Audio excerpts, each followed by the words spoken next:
E nós seguimos aqui direto da Casa do Sindicato das Indústrias de Máquinas e Implementos Agrícolas no Rio Grande do Sul, Simers, onde está o estúdio do AgroLink, o portal www.agrolink.com.br, que tem trazido uma cobertura completa com todas as informações, com tudo que de mais importante está acontecendo na 48ª Expo Inter. E nesta terça-feira a gente teve muitas notícias, muitas informações que estão lá no nosso canal no YouTube, nas reportagens também da Aline Merladete, e ainda um resumo todo dia você vai ter um resumo de manhã no nosso tradicional podcast AgroLink News, na sua plataforma de áudio favorita. E estamos no Rio Grande do Sul, estamos na Expo Inter, estamos falando de agronegócio, e aí obviamente a gente tem que falar de arroz, porque o Rio Grande do Sul é o maior produtor de arroz do Brasil, em um país que é um grande consumidor desse cereal, mas que vive um momento de algumas novas definições. Hoje pela manhã, a Emater RS divulgou a sua nova perspectiva para a safra de grãos do Rio Grande do Sul, ainda nessa manhã, e trouxe os dados do IRGA que apontam para uma possível queda de mais de 5% na produção de arroz no Rio Grande do Sul.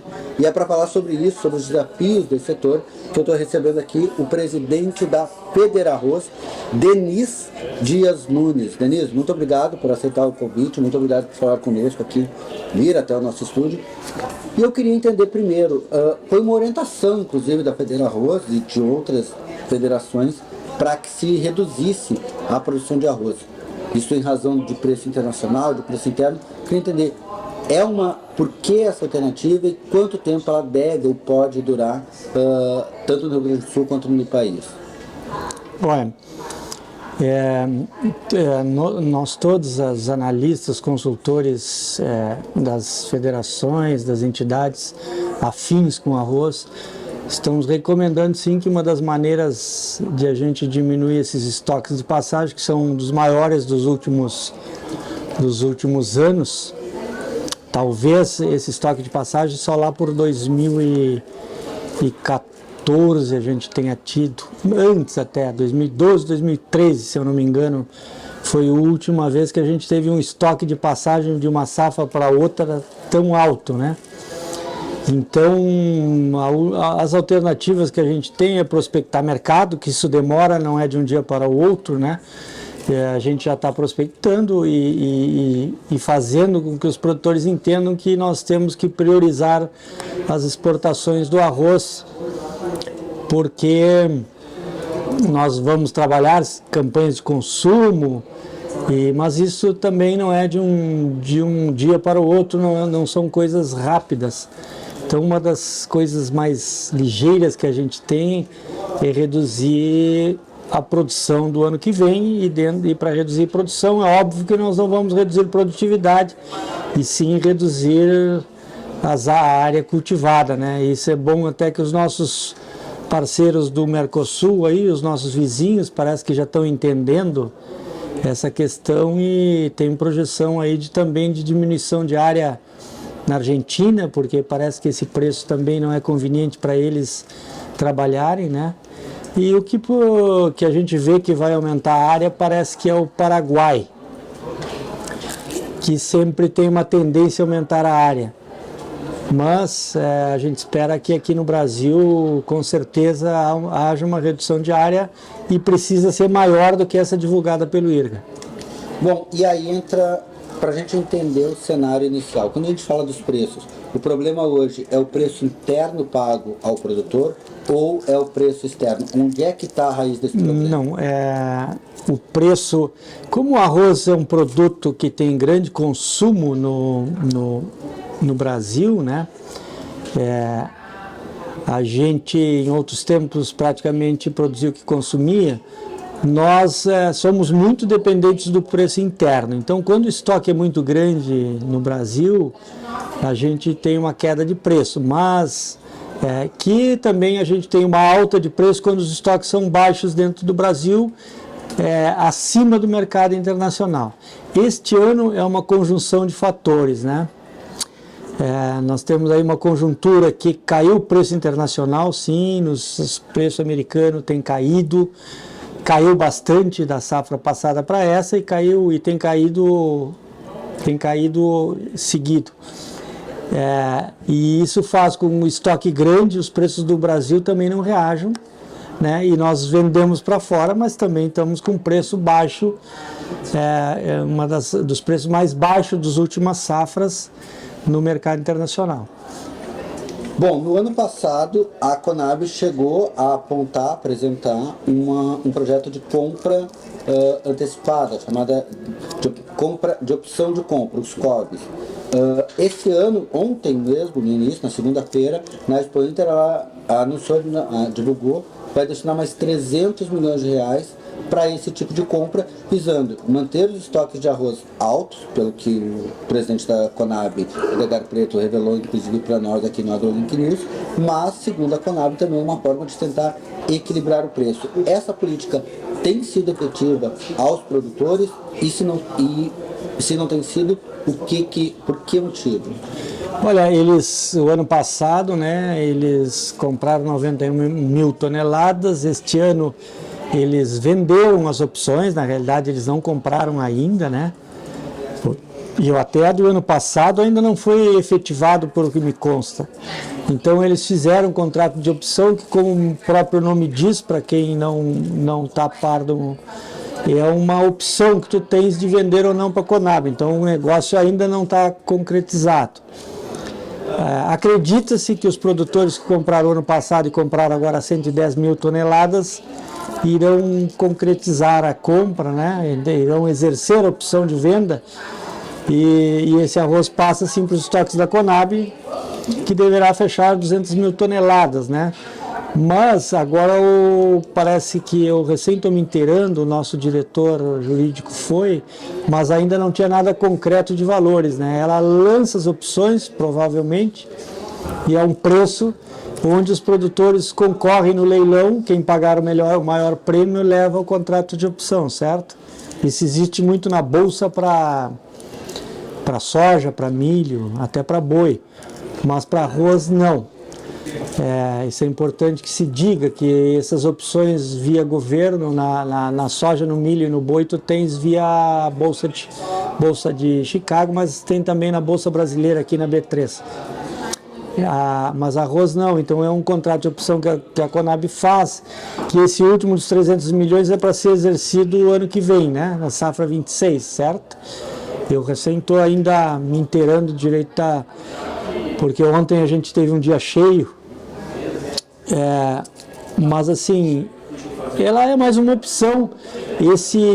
Essa quantidade não chega a fazer uma influência no mercado nem para sim nem para não, porque na realidade os estoques que nós vamos ter de passagem, ontem o IRGA anunciou e veio mais aí por cima, mais 400 mil, no mínimo 400 mil toneladas a mais nos estoques. Então aí a gente já teve um revés, né, de estoques aí de passagem que a gente não imaginava. Então acho que é uma alternativa que se tem, nós vamos estudar ainda, né, quando lançar, mas a princípio é uma alternativa boa que vai se ter, é uma saída que se tem, né, dentro das opções, dentro da conjuntura que se encontra o mercado de arroz do Mercosul, né?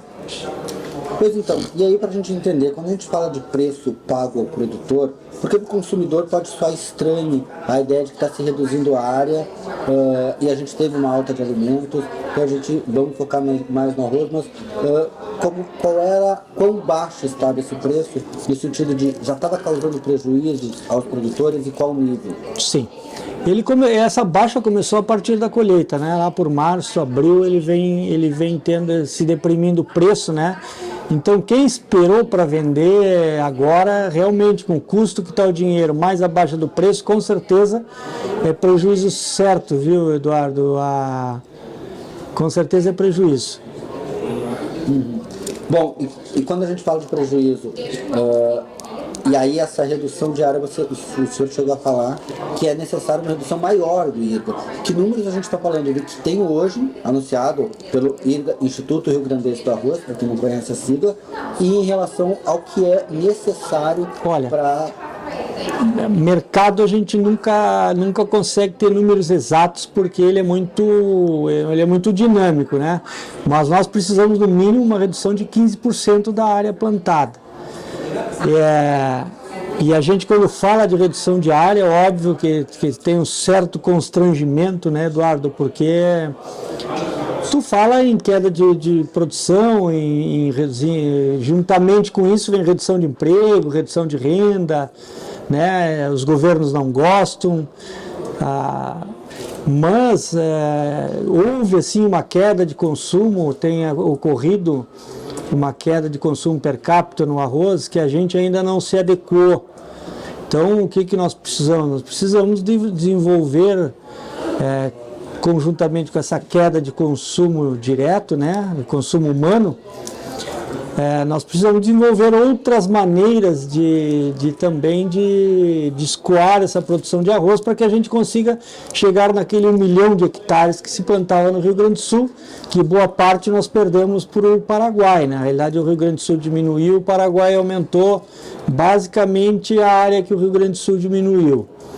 Porque o Paraguai tem os custos menores, atende uma indústria de Minas e São Paulo que tem redução de ICMS, aliás, tem ICMS zero, concorre muito com a nossa.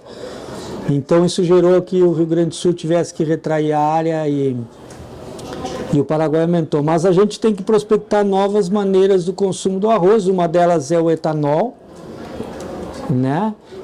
Outras são cosméticos, são várias partes, que farinha de arroz, que isso é consumo humano também, mas são maneiras diferentes de consumir o arroz, e a gente tem que cada vez mais, nós já estamos procurando os mercados externos, né? Já vem se prospectando, nós já viemos ganhando mercado, mas são tudo coisas que não são de um ano para o outro que acontecem, né? Então a gente tem que ter essa ideia que nós precisamos trabalhar primeiro esta demanda para que a gente consiga voltar a ter uma boa área que se plantava há anos atrás no Rio Grande do Sul. Bom, quando a gente fala nessa queda de consumo, o que explica essa redução? Porque quando a gente fala em Brasil, no consumidor brasileiro, arroz e feijão é o prato do dia a dia. É algo que está não só na nossa alimentação, é parte fundamental da cultura do brasileiro, o consumo de arroz e feijão, ou era. O que explica essa queda e quão preocupante ela também em termos, porque a gente sabe que a Federal fala da produção, mas também fala de termos nutricionais, já que o arroz, o feijão, essa alimentação real, né, essa alimentação de produtos que não só industrializados, super industrializados, é muito importante também. O que explica qual o tamanho dessa preocupação? Olha, essa preocupação ontem foi discutido até num painel lá num canal de televisão. Ontem a gente discutiu essa questão, né? E até estava um médico, num painel anterior teve uma nutricionista, depois teve um médico que nós tratamos desse assunto. Há vários fatores, né? Mas nós tivemos a pandemia que mudou muitos hábitos de consumo, e o pessoal hoje ele tem uma necessidade prática de que as coisas aconteçam muito rápidas, ninguém mais tem tempo para ficar. Então isso houve muito consumo de alimentos processados, né, ultraprocessados. Hoje, às vezes, o pessoal se alimenta de cápsulas ou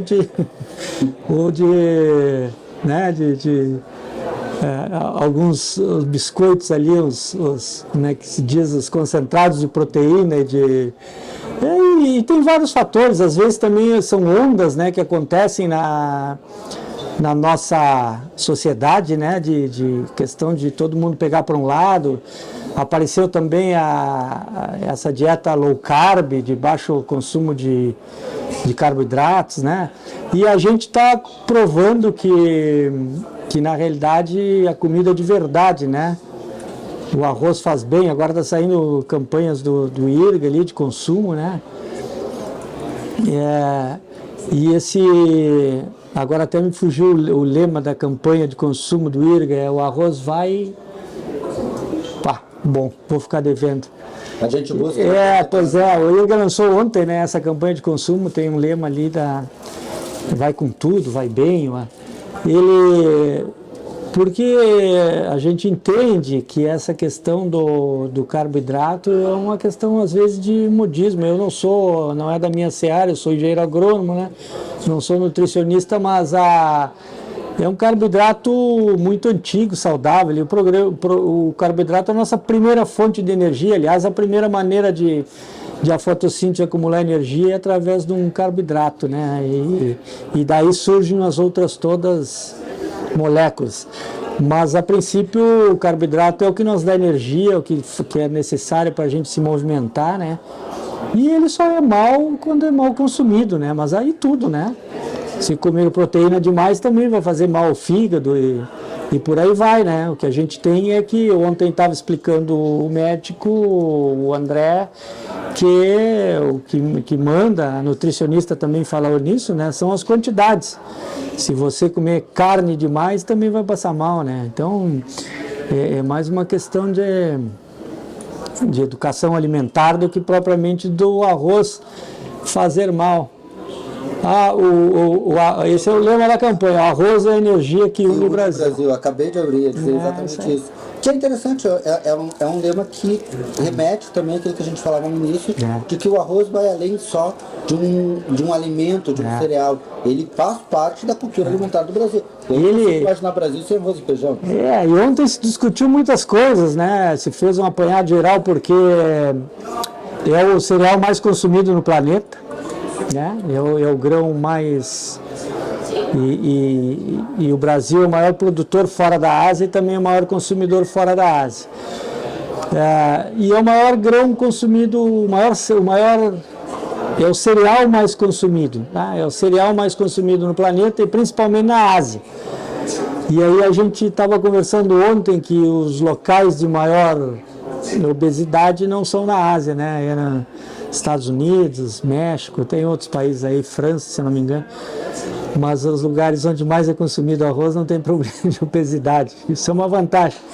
E aí eu queria entender dois temas e aí a gente vai por dois. Eu queria começar, você mesmo falou sobre os ultraprocessados, os biscoitos, mas eu também já vi um produto muito comum e considerado muito positivo, que eram os biscoitos de arroz, outras receitas com arroz. Sim. Isso é uma alternativa para a retomada do consumo? Como isso tem sido trabalhado?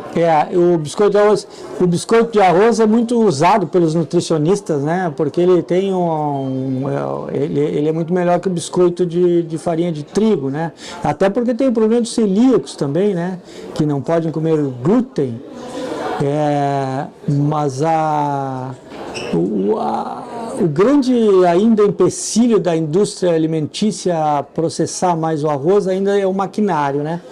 Que são máquinas importadas, tal, a gente não tem esse know-how, não tem esse hábito. Então é uma mudança de hábito também, né? Tem que começar a desenvolver esses outros produtos com arroz, sim. Bom, e a outra questão também, pegando o gancho do que o senhor falou, é justamente o mercado asiático. Ele é uma possibilidade ou ele consegue produzir para o seu próprio consumo? Porque assim, se a gente for pegar, o Japão ainda é um país menor, mas a China é gigantesco, tem vários outros países, eles conseguem produzir ou ainda é um mercado que a gente pode explorar e entrar? Olha, eu posso te dizer que até é um mercado que a gente pode explorar, mas é um mercado difícil, eu acredito. Primeiro por a logística, né? É muito longe. Segundo porque são mercados muito manipulados pelo governo. Então, quando tu conquista o mercado externo, tu tem que manter ele, né? É difícil tu te adequar ao mercado externo com consumo extra e que tu, de repente, vende um ano, não vende outro, né? Então, assim, fica muito difícil de tu conquistar o mercado asiático, mas isso seria um assunto até para o pessoal do Sim de Arroz, né? Dos analistas deles que poderiam te dar uma... Mas eu acredito que é um mercado difícil até por montante, o volume que é feito que é trabalhado na Ásia é um volume muito gigante, né? Então, assim, seria difícil tu achar uma brecha, me parece, porque eles têm muita capacidade de produção, tem muita quantidade, né, produzida. Acredito até o tipo de arroz que eles consomem às vezes é diferente às vezes, a grande maioria é diferente do nosso arroz. E até a gente pode achar um nicho de mercado, mas eu acredito que não seja. Eu acredito que a gente tem que trabalhar mais os mercados da América, né, onde a gente produz muito bem, onde a gente consegue ganhar mercados, e também o mercado europeu, aí, com certificação de origem, com selos de sustentabilidade. E agora o IRGA está lançando aí uma bonificação para quem tem o selo ouro, aí, né, o programa de sustentabilidade do. Isso aí tudo são maneiras de a gente entrar em mercados que pagam mais, remuneram mais, né? Tipo o mercado europeu.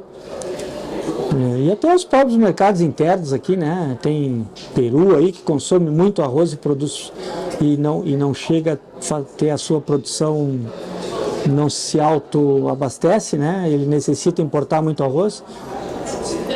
Então tem outros mercados aí que a gente pode atingir. Acho que o mercado asiático é uma alternativa, mas não é simples, não.